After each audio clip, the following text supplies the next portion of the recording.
வணக்கம். நான் உங்க திருப்பூர் இலக்கியாங்க. இன்னைக்கு காலையில நமக்கு திருப்பூர் சாமுண்டிபுரத்துலருந்து ஒரு ஃபோன் வந்ததுங்க. அதாவது ஒரு டாக் வந்து இடுப்பு எந்திரிச்சு நடக்க முடியாம போய் போய் கீழ விழுந்துக்கிட்டே இருக்குங்க. ரொம்ப நாளா அது அப்படி இருக்கு. ஆனா அதுக்கு வயசாயிருச்சு. உங்கனால முடிஞ்ச ஹெல்ப் பண்ணுங்க. உங்க சேனல் பார்த்துட்டு தான் கூப்பிட்டோம் அப்படின்னு சொல்லியிருந்தாங்க. சரின்ட்டு அந்த ஏரியாவுல பாலா சார் சாப்பாடு வப்பாரு. நம்ம கோச் பாலா. அவர போய் பார்க்க சொன்னேன். அவர் பார்த்துட்டு வீடியோ எடுத்து அனுப்பியிருந்தாரு.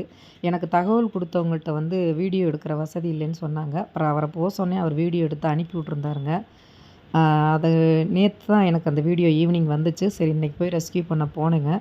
அவன கொஞ்சம் சாப்பாடெல்லாம் போட்டு புடிச்சோம். ரொம்ப கஷ்டம். கிட்டத்தட்ட ஒரு 20 நிமிஷம். பக்கத்துல ஒரு கடைக்காரர் இருந்தாரு. ஹோட்டல்ல வேலை பார்க்குறவரு.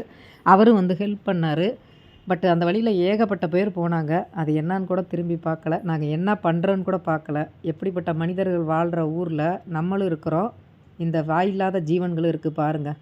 நாங்க கிட்டத்தட்ட ஒரு 20 நிமிஷத்துலேருந்து 1/2 மணி நேரம் வரைக்கும் போராடி தாங்க அவன புடிச்சோம். அ ஏன்னா எங்களுக்கு அவங்க இங்க ஃபீட் பண்றவங்க யாருன்னு எங்களுக்கு தெரியல. அதுக்கப்புறம் அவன எப்படியோ ஒரு வழியா கஷ்டப்பட்டு புடிச்சிட்டு போயிட்டோம். என்ன தான் ஒரு ஒரு கடி புடிச்சிட்டான். நான் போய் ஊசி போடணும்.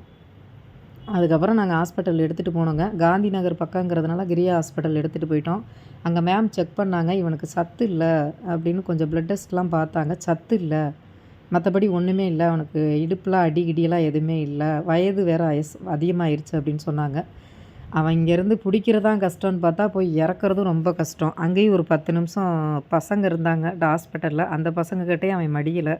ரொம்ப ராவடி. ரொம்ப வில்லாதி வில்லன் ஆயிட்டான். வாய் கூட எல்லாம் அவுத்து அதுக்கப்புறம் ரொம்ப 10 நிமிஷம் போராடி, அதுக்கப்புறம் தான் அவன கீழ இறக்கி ட்ரீட்மெண்ட் பார்த்தோம். அப்புறம் மேம் டெஸ்ட்லாம் பார்த்துட்டு எல்லா செக்கப்பும் பண்ணாங்க. அடி கிடி எதுவுமே படல.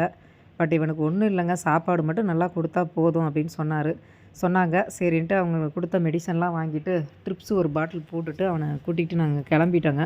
கொண்டு வந்து மறுபடியும் அவன் இடத்துலயே நாங்க இறக்கி விட்டுட்டோங்க. ஏன்னா, என்ன பொறுத்த வரைக்கும் பொதுவாவே நான் சொல்ற விஷயம் என்னன்னா, ஸ்ட்ரீட் டாக் வந்து உடம்பு சரியில்லையா, அடிபட்டுச்சா, எடுத்துட்டு வர்றோமா, பார்த்துட்டு கொஞ்சம் நல்லாயிட்டாங்கன்னா, அவங்கள அதே ஏரியாவுல விடணும். அவங்களுக்கு அந்த ஏரியா அங்க இருக்கிற ஒரு சுதந்திரம், அங்க இருக்கிற ஒரு பழக்கவழக்கம் நம்ம அடைச்சு வைக்கிறதுல கண்டிப்பா வராதுங்க. அதனால ட்ரீட்மெண்ட் பார்த்துட்டு, அதே இடத்துல கொண்டு போய் விட்டுறணும் அப்படின்னு சொல்லிட்டு, ட்ரிப்ஸ் ஒரு 25 நிமிஷம் அவனுக்கு ட்ரிப்ஸ் இறங்குச்சுங்க. நாங்க வெயிட் பண்ணி ட்ரிப்ஸ் இறக்கிட்டு, அவன கொண்டு வந்து ஸ்ட்ரீட்லயே இறக்கி விட்டுட்டோங்க. ரொம்ப எவ்வளோ டாக் நான் ரெஸ்க்யூ பண்ணியிருக்கேன். நீங்களும் பார்த்துருப்பீங்க. ஆனா இவன் ரொம்ப வில்லன் ஆயிட்டான் எனக்கு. ரொம்ப வில்லன் ஆயி என்ன கடிச்சுட்டான். கடிச்சுட்டான்னா ரொம்ப கடிக்கல. அப்படியே பல்லுல அப்படியே பூரி விட்டுட்டான். சரி நான் போய் ஒரு டிடி போட்டுக்கலான்னு இருக்கேங்க. அது எனக்கு பிரச்சனை இல்லைங்க. இவன் நல்லானா போதும். பாவம் ரொம்ப கஷ்டமா இருந்துச்சு. பட் கொண்டு போய் ஸ்ட்ரீட்ல இறக்கி விட்டேங்க. கட்டுக்கிட்டலாம் அவுத்து விட்டு இறக்கி விட்டேங்க. ஒரே ஓட்டம் ஓடிட்டாங்க.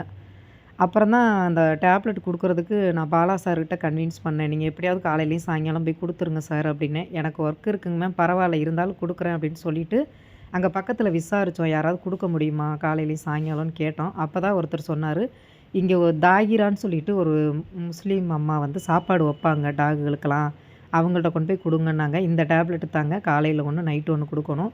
அப்புறம் போய் அந்த அம்மா அட்ரஸ் கண்டுபிடிச்சு பக்கத்திலேயே தான் இருந்தாங்க. கேட்டேன், "ஆமாம்மா நீங்க சொல்லியிருந்தீங்கன்னா நானே கூட புடிச்சு குடுத்துருப்பேனே" அப்படின்னேன். அப்புறம் அவங்ககிட்டயே சொன்னேன். இந்த மாரி உடம்பு சரியில்லாம இருக்குல்லம்மா, கொஞ்சம் முன்னாடியே தகவல் குடுத்துருக்கலான்னேன். "இல்லம்மா அதுக்கு வயசாயிருச்சு. அது கூட இருந்த டாக் இறந்துருச்சு. அதனால தான் உங்களுக்கு தகவல் சொல்லல" அப்படின்னாங்க. ஓகே. Thank you all.